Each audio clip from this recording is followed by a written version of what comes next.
உங்கள் சொந்த பயன்பாட்டிற்காகவோ அல்லது அதிலிருந்து ஒரு தொழிலை தொடங்கவோ ஒரு பண்ணையை அமைப்பது எளிதான காரியம் அல்ல. வணிக திட்டமிடல், நிலத்தை கண்டுபிடிப்பது, நிதியுதவி பெறுதல், சந்தைப்படுத்தல், உற்பத்தி அறிவு, உபகரணங்களை பாதுகாத்தல், மேம்படுத்துதல் அல்லது உள்கட்டமைப்பு மற்றும் பண்ணைக்கான பார்வை ஆகியவற்றை உள்ளடக்கிய கருத்தில் கொள்ள வேண்டிய விஷயங்கள் நிறைய உள்ளன. உங்கள் சொந்த பயன்பாட்டிற்காகவோ அல்லது அதிலிருந்து ஒரு தொழிலை தொடங்கவோ ஒரு பண்ணையை அமைப்பது எளிதான காரியம் அல்ல. வணிக திட்டமிடல், நிலத்தை கண்டுபிடிப்பது, நிதி பெறுதல், சந்தைப்படுத்தல், உற்பத்தி அறிவு, உபகரணங்களை பாதுகாத்தல், மேம்படுத்துதல் அல்லது உள்கட்டமைப்பு மற்றும் பண்ணைக்கான பார்வை ஆகியவற்றை உள்ளடக்கிய கருத்தில் கொள்ள வேண்டிய விஷயங்கள் நிறைய உள்ளன. நீங்கள் இந்தியாவில் ஒரு பண்ணை அமைக்க திட்டமிட்டால் இந்த கட்டுரை உங்களுக்கானது. ஒரு பண்ணை அமைப்பதற்கான படிப்படியான வழிகாட்டியை இங்கே பகிர்ந்துள்ளோம். பண்ணை அமைப்பதற்கான முன்நிபந்தனைகள். நீங்கள் விரும்பும் பயிர் ஒரு துண்டு நிலம் தொடர்பான விவசாய நடைமுறைகள் பற்றிய அடிப்படை அறிவு, விவசாய உபகரணங்கள் மற்றும் உள்ளீடுகள், நிதி பரிசீலனைகள். உங்கள் பண்ணையை நிர்மாணிக்கத் தொடங்குவதற்கு முன் நீங்கள் எல்லாவற்றையும் முழுமையாக திட்டமிடுகிறீர்கள் என்பதை உறுதிப்படுத்திக் கொள்ளுங்கள். உங்கள் திட்டத்தில் உங்கள் பண்ணை நிறுவனத்தை தொடங்குவதற்கு முன்பு முடிக்க வேண்டிய நிலம், உபகரணங்கள் மற்றும் வயல் மேம்பாடுகள் ஆகியவற்றின் விலை இருக்க வேண்டாம். உங்கள் பண்ணையை தொடங்குவதற்கு தேவையான முதலீட்டு வகையை புரிந்து கொள்ள இது உங்களுக்கு உதவும். செயல்பாடுகளை தொடர்ந்து நடத்த ஒவ்வொரு ஆண்டும் நீங்கள் முதலீடுகளைச் செய்ய வேண்டும். நிலம் மற்றும் காலநிலை பரிசீலனைகள்.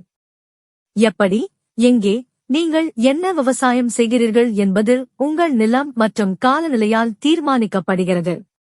இதன் விளைவாக உங்கள் பண்ணையின் இருப்பிடத்தின் மண் மற்றும் காலநிலையைப் பொறுத்து அடிப்படை விவசாய நடைமுறைகளை நீங்கள் அறிந்திருக்க வேண்டும். உங்கள் நிலத்தின் நிலப்பரப்பு அம்சங்கள் நீங்கள் தொடர வேண்டிய செயல்பாடுகளின் வகையை பாதிக்கும்.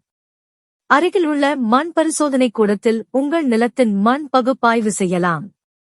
இது மண் வகை, வண்டல், களிமண் அல்லது மணல் மற்றும் தரம், ஊட்டச்சத்து நிலை ஆகியவற்றை தீர்மானிக்க உதவும்.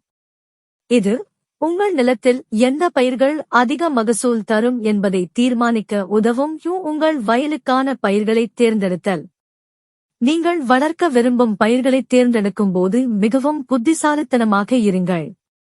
பயிர்களைத் தேர்ந்தெடுக்கும் போது மனதில் கொள்ள வேண்டிய சில விஷயங்கள் உள்ளன.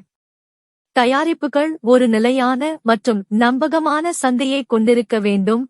ஒரு பயிருக்கு திருப்திகரமான மகசூல் அளிக்க எவ்வளவு முயற்சி தேவை என்பதை கவனியுங்கள். நீங்கள் ஒரு புதியவராக இருந்தால் தக்காளி அல்லது உருளைக்கிழங்கு போன்ற உழைப்பு மிகுந்த பயிர்களை வளர்ப்பதை தவிர்க்க வேண்டும். உங்களால் நிர்வகிக்க முடியாத ஒரு பயிரை நடவு செய்ய வேண்டாம். தளவாட சிக்கல்கள் அனைத்தையும் கவனியுங்கள்.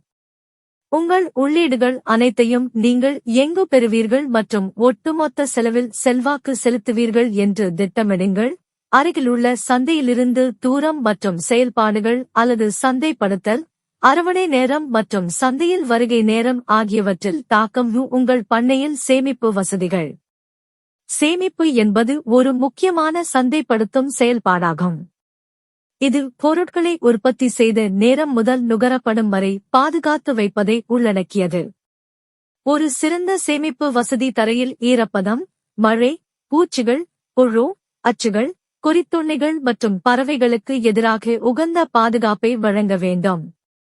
தானியங்களை மொத்தமாகவோ அல்லது பைகளாகவோ வைக்கலாம். போனஸ் உதவிக்குறிப்பு. மற்ற விவசாயிகளுடன் தொடர்பு கொள்ளுங்கள். விவசாயம் தொடர்பான விஷயங்களைப் பற்றிய நுண்ணறிவை பெற இது சிறந்த வழியாகும். அவர்களின் அனுபவத்திலிருந்து நீங்கள் கற்றுக்கொள்ளக்கூடிய நிறைய விஷயங்கள் உள்ளன. உங்கள் உள்ளூர் விவசாயிகள் விநியோக முறைகளுடன் உங்களுக்கு உதவுவார்கள், வளங்களைப் பெறுவார்கள், மேலும் உங்கள் வணிகத்தை தொடங்க நம்பகமான விற்பனையாளர்களுடன் தொடர்பு கொள்ள உதவலாம்.